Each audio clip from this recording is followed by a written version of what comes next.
Doctor Baba Saheb Ambedkar open university.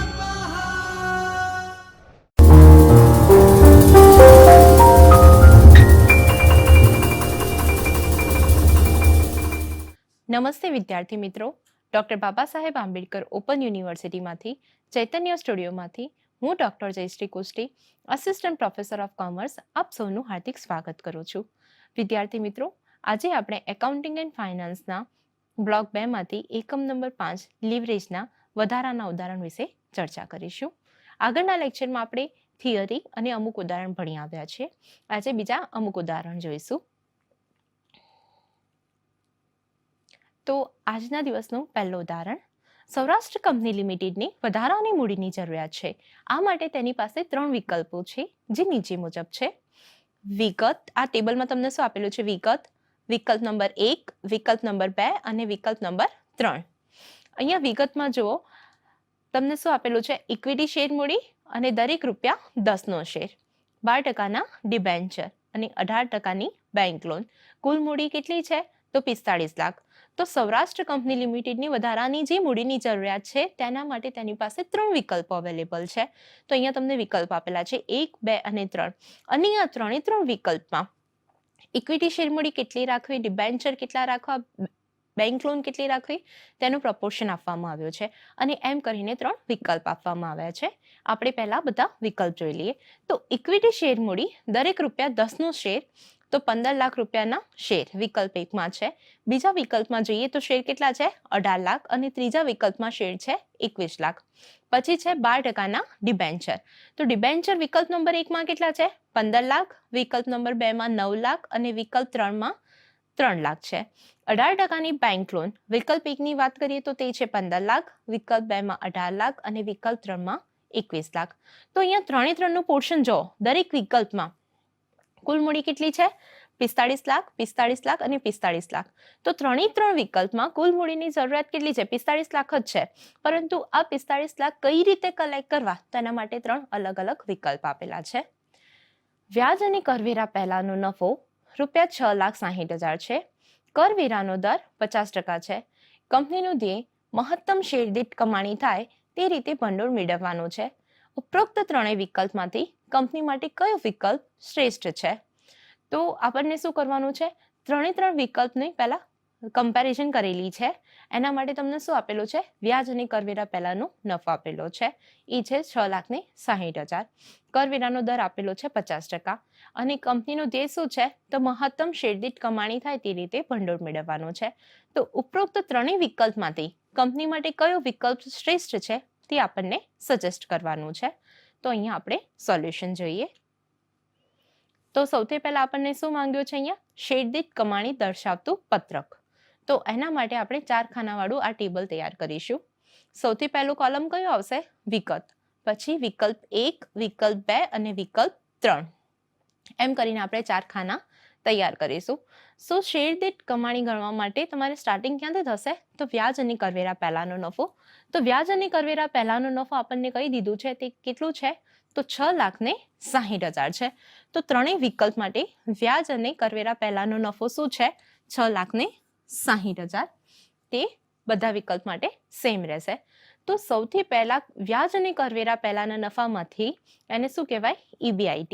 તો આ EBIT માંથી વ્યાજ માઇનસ કરવામાં આવે છે. આપણે એક્ઝામ્પલમાં જોયું એ મુજબ અહીંયા ડિબેન્ચર પર વ્યાજ ગણવાનું છે અને બેંક લોન ઉપર વ્યાજ ગણવાનું છે. તો અહીંયા માઇનસ વ્યાજ, એની પર ડિબેન્ચરનું વ્યાજ અને બેંક લોનનું વ્યાજ. તો પહેલા ઓપ્શનમાં ડિબેન્ચર પરનું વ્યાજ કેટલું છે? 1,80,000. અને એ જ ઓપ્શનમાં બેંક લોન પરનું વ્યાજ કેટલું છે? 2,70,000. તો આ કઈ રીતે આવશે? તો 1,80,000 કઈ રીતે આવ્યા? તો અહીંયા જુઓ, વિકલ્પ 1માં ડિબેન્ચર કેટલાના છે? 15 લાખના છે. તો 15 લાખ ગુણ્યા 12% એટલે આયા 1,80,000. સેમ આ રીતે અહીંયા તમને બેંક લોન ઉપર વ્યાજ કેટલું આપેલું છે? 2,70,000. તો આ 2,70,000 કઈ રીતે આવ્યા? તો 15 લાખ એના 18%. સો આમ કરીને દરેક વિકલ્પ માટે તમારે ડિબેન્ચર પરનું વ્યાજ અને બેંક લોન પરનું વ્યાજ માઇનસ કરવાનું રહેશે. સો પહેલા ઓપ્શનમાં ડિબેન્ચર પરનું વ્યાજ છે 1,80,000 અને બેંક લોન પરનું વ્યાજ છે 2,70,000. વિકલ્પ 2 ની વાત કરીએ તો બેંક લોન પરનું વ્યાજ છે 1,08,000 અને બેંક લોનનું વ્યાજ છે 3,24,000. તેવી રીતે વિકલ્પ 3 માં 36,000 અને 1,78,000. સો વ્યાજ અને કરવેરા પહેલાના નફામાંથી વ્યાજ માઇનસ કરી દઈશું એટલે આપણને શું મળશે તો કરવેરા પહેલાનો નફો મળશે. તો વિકલ્પ 1 માં કરવેરા પહેલાનો નફો કેટલો છે તો 2,10,000 છે. વિકલ્પ નંબર 2 માં 2,28,000 અને વિકલ્પ નંબર 3 માં અહીં છે 2,46,000. સો EBIT માંથી વ્યાજ આપણે માઇનસ કર્યું એટલે આપણને શું મળ્યું તો કરવેરા પહેલાનો નફો મળ્યો. કરવેરા પહેલાનો નફો વિકલ્પ નંબર 1 માટે છે 2,10,000, વિકલ્પ નંબર 2 માટે છે 2,28,000 અને વિકલ્પ નંબર 3 માટે છે 2,46,000. આ કરવેરા પહેલાના નફામાંથી કરવેરા બાદ કરીશું. અહીંયા કરવેરાનો દર કેટલો આપેલો છે તમને સમમાં આપેલો છે એ 50% આપેલો છે. સો અહીંયા 50% કરવેરાનો દર આપેલો છે એટલે આપણે 50% કરવેરા બાદ કરવાના રહેશે. તો 2,10,000 માંથી 50% કરવેરા બાદ કરતા 1,05,000 બાદ થશે. વિકલ્પ નંબર 2 માં 2,28,000 માંથી એટલે કે 2,28,000 માંથી 50% કરવેરા એટલે કે 1,14,000 બાદ થશે. અને વિકલ્પ નંબર 3 ની વાત કરીએ તો 2,46,000 ના 50% એટલે કે 1,23,000 કરવેરા તરીકે બાદ થશે. પછી આપણને શું મળશે તો કરવેરા બાદનો નફો મળશે. તો તે અનુક્રમે વિકલ્પ નંબર 1, 2 અને 3 માટે કેટલો છે તો 1,05,000, 1,14,000 અને 1,23,000 છે. સો અહીંયા તમને કરવેરા બાદનો નફો મળી ગયો. અહીંયા તમને પ્રેફરન્સ શેર વિશે કોઈ બી ઇન્ફોર્મેશન આપેલી નથી એટલે અહીંયા જે કરવેરા બાદનો નફો મળી ગયો એ તમારે શેર દીઠ કમાણી માટેનો નફો કન્સિડર કરી શકાય.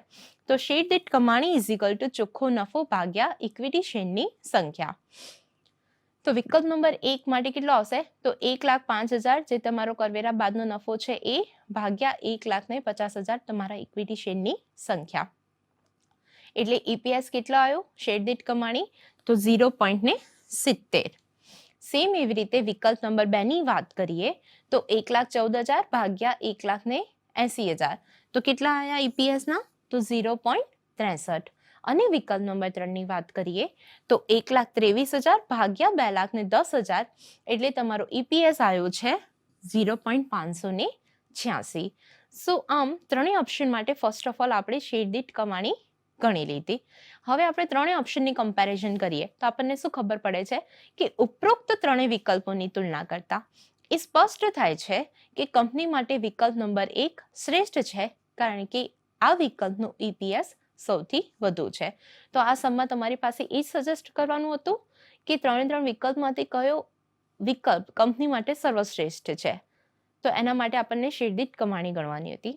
તો શેર દીઠ કમાણી ત્રણે વિકલ્પમાંથી વિકલ્પ નંબર 1 માટે શું છે મહત્તમ છે એટલે કે સૌથી વધુ છે. તો તેથી કંપની માટે વિકલ્પ નંબર 1 એ શ્રેષ્ઠ છે. સેમ આપણે હવે બીજો એક્ઝામ્પલ જોઈશું. તો બીજા એક્ઝામ્પલમાં શું છે તો ગુજરાત કંપની લિમિટેડની તારીખ 31/3/2019 રોજ પૂરા થતા વર્ષની માહિતી નીચે મુજબ છે. તો આ સમમાં તમને શું આપવામાં આવ્યું છે ઇક્વિટી શેર મૂડી દરેક ₹100નો શેર એમ કરીને ₹10 લાખ. 12% ડિબેન્ચર આપેલા છે 7,50,000. વેચાણના એકમો આપેલા છે 1 લાખ. એકમ દીઠ વેચાણ કિંમત આપવામાં આવી છે ₹60. ચલિત ખર્ચ એકમ દીઠ છે ₹42. કુલ સ્થિર ખર્ચ 8 લાખ અને કરવેરાનો દર છે 50%. આ માહિતી પરથી આપણને શું શોધવાનું છે તો નાણાકીય લીવરેજની કક્ષા, કાર્યકારી લીવરેજની કક્ષા, સંયુક્ત લીવરેજની કક્ષા, શેર દીઠ કમાણી અને જો વેચાણમાં 40% વધારો થાય તો શેર દીઠ કમાણીમાં કેટલો ફેર પડશે એટલે કે વેચાણમાં 40%નો વધારો થશે તો શેર દીઠ કમાણી કેટલી હશે.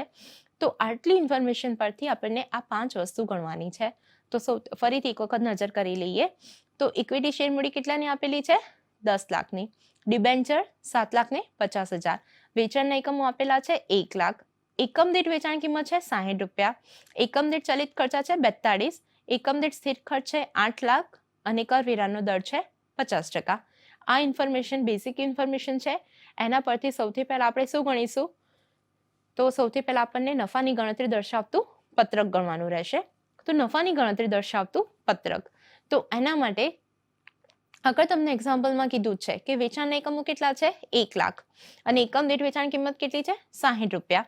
તો વેચાણ કઈ રીતે મળશે 1 લાખ ગુણ્યા 60 એટલે કે વેચાણ કેટલું આવ્યું 60 લાખ આવ્યું. આ વેચાણમાંથી આપણને શું બાદ કરવાનું હોય છે ચલિત ખર્ચા. તો ચલિત ખર્ચા કેટલા આપેલા છે તો એકમ દીઠ 42 આપવામાં આવ્યા છે ચલિત ખર્ચા. તો કુલ ચલિત ખર્ચા કેટલા થશે તો 1 લાખ એકમો ગુણ્યા 42 એટલે કે 60 લાખમાંથી 42 લાખ શું બાદ થશે ચલિત ખર્ચા બાદ થશે. તો વેચાણમાંથી ચલિત ખર્ચા બાદ કરતા આપણને શું મળશે ફાળો મળશે. તો ફાળો કેટલો આવ્યો તો ફાળો આવ્યો છે 18 લાખ. આ ફાળામાંથી આપણને શું બાદ કરવાનું છે હવે સ્થિર ખર્ચા. સ્થિર ખર્ચા કેટલા છે 8 લાખ.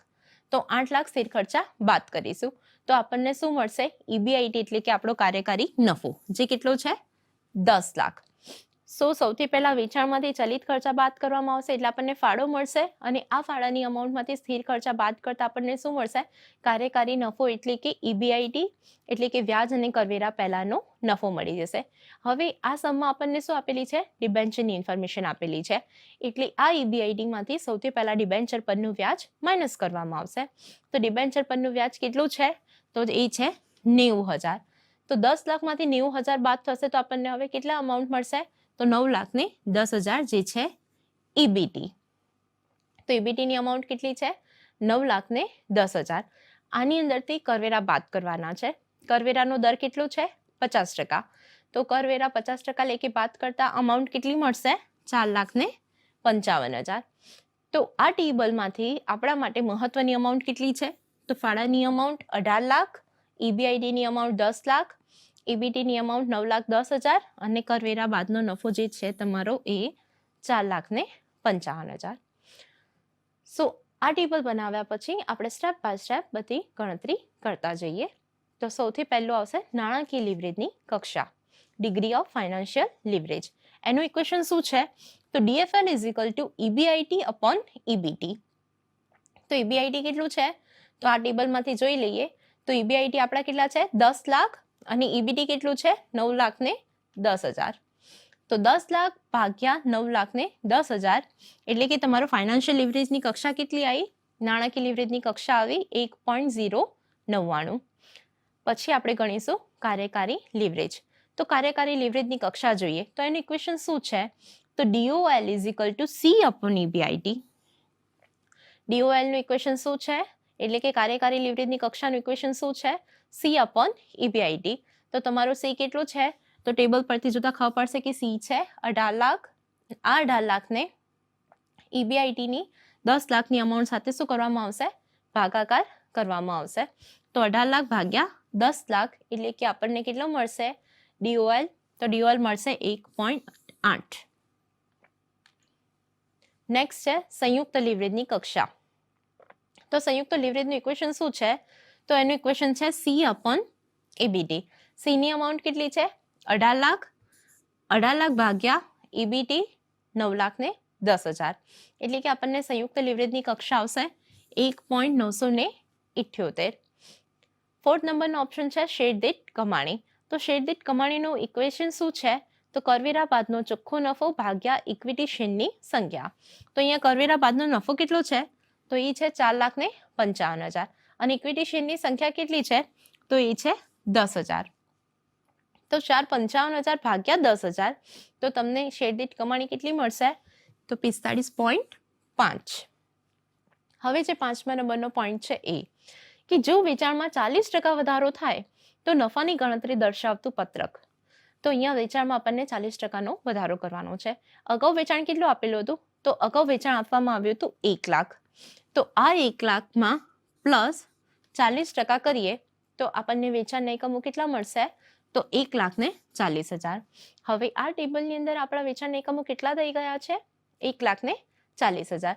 તો 1,40,000 ગુણ્યા 60 એટલે આપણને વેચાણ કેટલું મળ્યું છે તો 84 લાખ. આની અંદરથી આપણે ચલિત ખર્ચા માઇનસ કરીશું. તો હવે તમારા વેચાણના એકમો કેટલા છે તો 1,40,000. તો 1,40,000 ગુણ્યા 42 તો તમારા ચલિત ખર્ચા કેટલા આવ્યા તો 58,80,000. તો વેચાણમાંથી ક્રમશઃ ચલિત ખર્ચા બાદ કરતા આપણને શું મળે ફાળો. તો ફાળાની અમાઉન્ટ કેટલી આવી 25,20,000. આ ફાળાની અમાઉન્ટમાંથી આપણે સ્થિર ખર્ચા બાદ કરીશું. તો સ્થિર ખર્ચા કેટલા છે? તો 8 લાખ. એ આપણને એઝ ઇટ ઇઝ લેવાના છે. તો 25,20,000 માઇનસ 8 લાખ. તો હવે આપણને EBIT એટલે કે કાર્યકારી નફા તરીકે કેટલા મળ્યા છે? તો 17,20,000. આની અંદરથી ડિબેન્ચરનો વ્યાજ શું કરવામાં આવશે? માઇનસ કરવામાં આવશે. તો ડિબેન્ચરની વ્યાજની કેટલી અમાઉન્ટ થઈ છે? તો 90,000. તો 17,20,000માંથી આ ડિબેન્ચરનું વ્યાજ 90,000 બાદ કરતા આપણને કરવેરા પહેલાનો નફો કેટલો મળશે?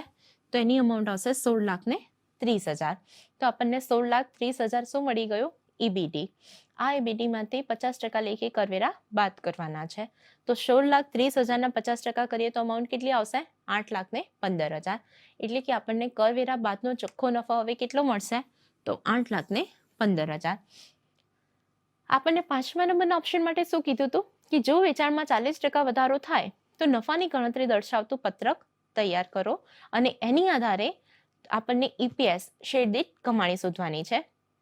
તો વેચાણમાં 40% વધારો થયો તો એના આધારે નફાની ગણતરી દર્શાવતું આ પત્રક તૈયાર કર્યું. હવે અહીંયા આપણને શું મળી ગયું? કરવેરા બાદનો ચોખ્ખો નફો, જે આપણને શોધવાનો હતો, જેનાની મદદથી આપણે શેર દીઠ કમાણી શોધી શકીશું. તો હવે નેક્સ્ટમાં આપણે શેર દીઠ કમાણી શોધીશું. તો શેર દીઠ કમાણી ઇઝ ઇક્વલ ટુ કરવેરા બાદનો ચોખ્ખો નફો ભાગ્યા ઇક્વિટી શેરની સંખ્યા.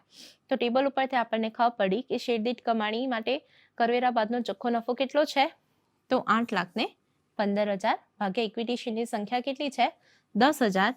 તો આમ તમારે શેર દીઠ કમાણી કેટલી આવી? 81.5 આવી. સો જ્યારે વેચાણમાં 40%નો વધારો કરવામાં આવ્યો ત્યારે શેર દીઠ કમાણી કેટલી આવી? 81.5. તો વિદ્યાર્થી મિત્રો, આજનો લેક્ચર આપણે અહીં સમાપ્ત કરીએ છીએ. ફરી પછી નવા સમયપત્રક સાથે નવા સમયે મળીશું. આપ સૌનો ખૂબ ખૂબ આભાર.